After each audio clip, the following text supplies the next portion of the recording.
Hello guys, welcome to my YouTube channel. और अब हम क्लास 8 का micro organism friends and foe chapter को पढ़ने वाले हैं। सबसे पहले नाम को समझते हैं। माइक्रो मतलब बहुत ही छोटा, ऑर्गेनिज्म कोई भी लिविंग बीइंग, तो बहुत ही छोटे लिविंग बीइंग्स के बारे में हम यहाँ पे पढ़ेंगे। और फ्रेंड्स एंड फो क्या डिनोट करता है कि how are they helpful to us, कैसे वो हमारी मदद करते हैं। एंड फो का मतलब बेसिकली होता है एनिमी, और कैसे वो हमारे लिए बहुत ही नुकसानदायक है। तो इस चैप्टर में हम ये पढ़ेंगे, बहुत ही इंटरेस्टिंग चैप्टर है। और माइक्रो ऑर्गेनिजम्स के बारे में आप बहुत सारी नई नई बातें और बहुत सारे नई माइक्रो ऑर्गेनिज्म के नेम्स भी आप जानोगे। तो शुरू करते हैं। Sorry for that. Micro organism का साइज बहुत ही स्मॉल होता है, ठीक है, इसीलिए हम इन्हें अपनी आंखों से नहीं देख सकते। इनकी presence still you can feel, like आप यहाँ पे ब्रेड मोल्ड देख सकते हो जो कि पूरा एकदम खराब हो चुका है। बट यहाँ पे हम जब खराब बोल रहे हैं, इसका मतलब क्या है? इसका मतलब ये है कि इसके ऊपर फंगस या फंगाई जम चुकी है। तो जब भी ब्रेड पे फंगाई जम जाती है, मॉइस्चर वाली कंडीशन में आप इसे रखोगे, एक्सपायरी डेट निकल चुकी है, तो अक्सर ऐसा सीन आपको देखने को मिल सकता है। और अगर आप इसे जूम करो तो यू विल फाइंड कि ये जो फंगाई है ये कुछ ऐसे दिखते हैं। इस पे हम दोबारा आएंगे क्योंकि आपको मैं एनसीईआरटी की भी पिक्चर दिखाऊंगा जो कि बिल्कुल ऐसी ही है फंगाई की। Now, micro organisms are everywhere. अगर आप एक गीली मिट्टी लो और उसे माइक्रोस्कोप के अंदर देखो, माइक्रोस्कोप इज़ अ डिवाइस जो बहुत ही छोटी चीज़ें देखने में सक्षम होता है। तो यू विल फाइंड कि आपको यहाँ पे गीली मिट्टी में बहुत सारी चीज़ें दिखाई देंगी जो आप शायद सोच रहे हो कि नहीं होती थी। लाइक आपको कई मूविंग माइक्रो ऑर्गेनिज्म दिख सकते हैं, जैसे bacteria, fungi, protozoa, right. Same चीज़ पॉन्ड वाटर के साथ भी है। आप पॉन्ड वाटर लीजिए थोड़ा सा एंड उसको माइक्रोस्कोप के अंदर देखें, अगेन आपको कुछ चीज़ें दिखाई देंगी जो पानी में मूव हो रही हैं, जबकि पानी ऊपर से पूरा साफ दिखता है। बट ये कौन सी चीज़ है जो इसमें मूव हो रही है? एक्चुअली यही स्टार्टिंग पॉइंट था इस क्यूरियोसिटी का कि ये क्या चीज़ है। बात आई माइक्रोस्कोप की, because we need microscope for that. Naked eyes से, अनएडेड आईज से we can not see them, they are very small. But उन्हें देखने के लिए वी नीड माइक्रोस्कोप, जो कि कुछ ऐसा दिखता है। जब स्टार्टिंग में माइक्रोस्कोप मैग्नीफाइंग ग्लास के जैसे थोड़े ज़्यादा दिखते थे, बट काफ़ी इम्प्रूवमेंट होती आई है, तो आज ये ऐसे दिखते हैं। इनफैक्ट इलेक्ट्रॉन माइक्रोस्कोप भी एक चीज़ होती है। इसके बारे में आप देखना कि व्हाट इज़ इट, और कमेंट में मुझे बताना अगर आपको पता लगे। मैं आपको कभी और बताऊंगा। Though some like fungi are big enough to see through magnifying glass, yes.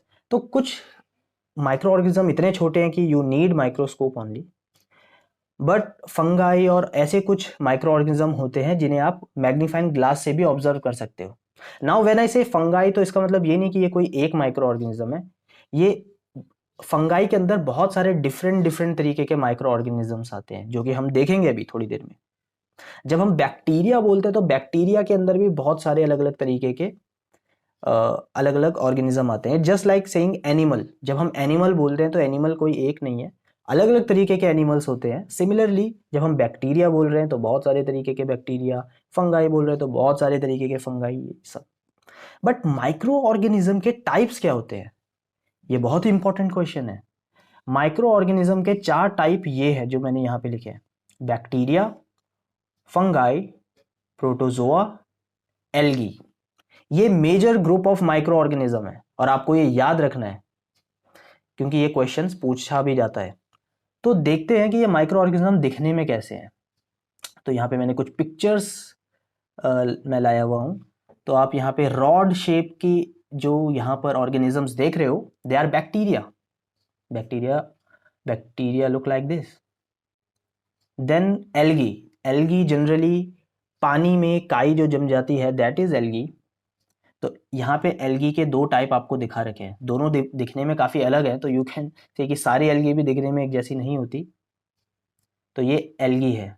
इसमें से एक स्पायरोगायरा है जो आप आगे वाली क्लासेस में पढ़ोगे, 9th में भी।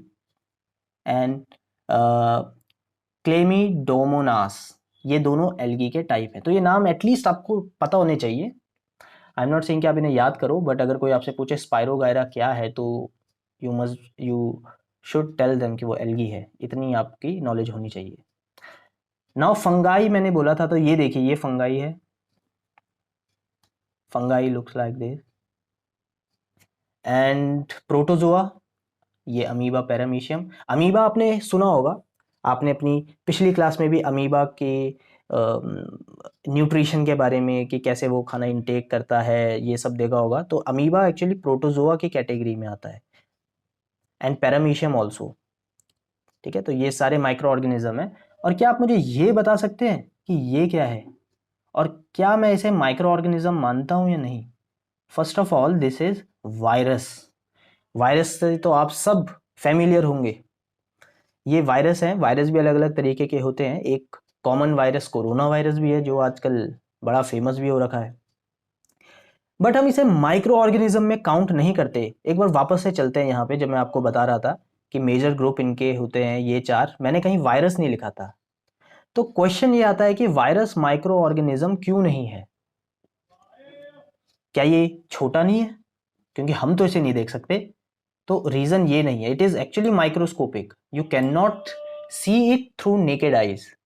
आप इसे नॉर्मल आंखों से नॉर्मली नहीं देख सकते, ये बात तो पक्की है। तो फिर क्यों माइक्रो ऑर्गेनिज्म नहीं बोल रहे? बिकॉज प्रॉब्लम ये है कि ये ऑर्गेनिज्म है या नहीं, हमें इसमें डाउट है।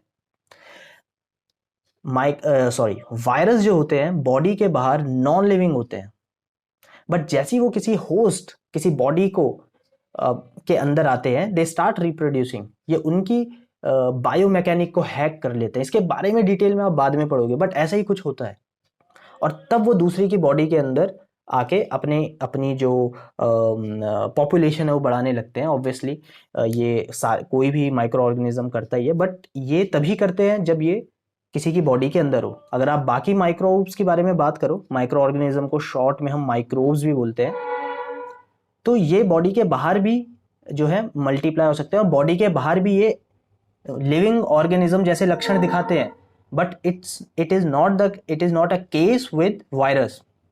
It reproduces only in the host, non living, और it behaves like non living outside the host. मैंने नोट थोड़े शॉर्ट में लिखे हुए। और ये होस्ट क्या हो सकता है? हम तो हो ही सकते हैं, वी नो दिस। एनिमल भी हो सकते हैं, प्लांट्स भी हो सकते हैं, एंड बैक्टीरियम भी हो सकते हैं। मतलब ये माइक्रो ऑर्गेनिज्म को भी होस्ट बना लेता है भाई अपना। इतना खतरनाक है ये। ऑल्दो इतना भी खतरनाक नहीं है, इसे कैसे डील करना है वी नो दिस। क्योंकि कई वायरस बेस्ड डिजीजेज हैं जिनके क्योर हम निकाल चुके हैं, बट फिर भी वायरस का क्योर निकालना मुश्किल होता है compare to other micro organism. वो क्यों होता है ये आपको मैं बाद में बताऊंगा, अभी आपके लिए शायद थोड़ा ज़्यादा बड़ा हो जाएगा। नाउ ये कौन सी बीमारी कॉज करते हैं? कुछ बीमारी आपने सुनी होंगी, कॉमन कोल्ड जो अक्सर सर्दियों में हो जाती है, वैसे बिना सर्दियों के भी हो सकती है, क्योंकि इसका लेना देना वायरस से ज़्यादा है ना कि कोल्ड से। इन्फ्लुएंजा जो फ्लू होता है, कफ, ये सारी चीज़ें वायरस से होती हैं। और वायरस कई सीरियस डिजीज को भी कॉज करता है, लाइक चिकन पॉक्स, पोलियो। जब मैं बोलता हूं आपको कि वायरस जैसे डिजीज का क्योर निकाले जा चुके हैं, तो आप देखो कि आप अब आपने कितने केसेस सुने चिकन पॉक्स के, पोलियो के? नहीं सुने, thanks to vaccine. Protozoa cause dysentery and malaria. Malaria आपने सुना होगा, बट डिजेंट्री भी एक इंटेस्टाइन की प्रॉब्लम है जिसमें पेट खराब हो जाता है। ये प्रोटोजोआ द्वारा की जाती है कॉज। बैक्टीरिया द्वारा करी जाने वाली हो गई टाइफॉइड, ट्यूबरक्यूलोसिस जो एक समय में बहुत ही खतरनाक बीमारी थी, आज फिर भी इनके इलाज हैं। अभी भी खतरनाक है, बट फिर भी आज क्योर हो जाता है, एक टाइम पे इनक्योरेबल थी। तो आपने इतनी नॉलेज बटोर ली है कि अब आपको माइक्रो ऑर्गेनिज्म आप इमेजिन कर सकते हो, आप माइक्रो ऑर्गेनिज्म के बारे में कुछ ना कुछ तो लिख ही सकते हो। बट ये माइक्रो ऑर्गेनिज्म रहते कहाँ हैं? Good question. क्योंकि आंसर है everywhere, it is omnipresent, हर जगह प्रेजेंट है। और इनकी वैरायटी आप देखोगे तो आप हैरान हो जाओगे। ये सिंगल सेल भी हो सकते हैं जैसे बैक्टीरिया, प्रोटोजोआ, एल्गी जो भी थे, और ये मल्टी सेल्यूलर भी हो सकते हैं, मतलब एक से अधिक सेल से बने हुए भी हो सकते हैं जैसे फंगाई, एल्गी। और ये पाए कहाँ जाते हैं? रिवर्स में, पॉन्ड में, ग्लेशियर्स में, मार्शी लैंड में, तो फॉरेस्ट में, आप जो नाम बोलो हर जगह ये पाए जाते हैं। हमारी बॉडी के अंदर भी ये पाए जाते हैं। Sometimes on bodies of animal and plant और समटाइम्स इंडिपेंडेंट, तो कभी बॉडी प्लांट और एनिमल की बॉडी के अंदर, कभी कभार इंडिपेंडेंट। तो यहाँ पे आज की क्लास में यहीं पे ओवर करता हूँ। नेक्स्ट क्लास में हम पढ़ेंगे फ्रेंडली माइक्रो ऑर्गेनिजम्स के बारे में, जो कि बहुत इंपॉर्टेंट टॉपिक है। तो फिर अब हम मिलते हैं नेक्स्ट वीडियो में। Bye bye.